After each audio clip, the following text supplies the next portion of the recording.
Magandang umaga mga ka-asenso. Magpapakain tayo ng ating mga biik. Ayan, yung iba, kumakain na sila dito. Biligyan natin sa baba.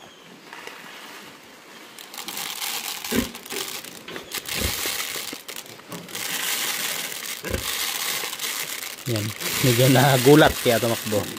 Binabasa mo yung pagkain ng anak mo. Ayan, nilalagyan ko ng karton dahil pag umiinom yung nanay na babasa.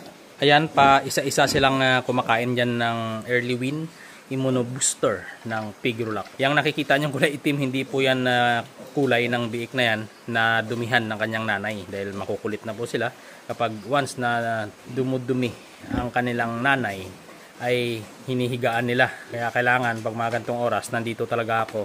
Dahil binabantayan ko po sila. Makatas na po silang kumain ng booster feeds ng Early Win Immunobooster ng Pigrulac.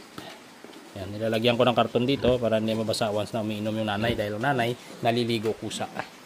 Yan, 17 days old na po sila. Alagang Early Win Immunobooster ng Pigrulac. Ayan, dudugyot nila kasi after kumain ng nanay, dumumi.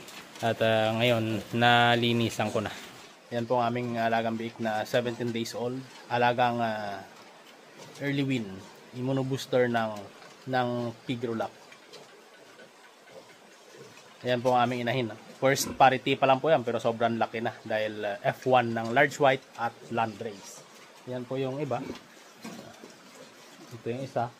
Nag-first standing hit na rin po ito. Malapit-lapit na rin po. Ayan po yung volva niya kung mapansin ninyo. Namamaga.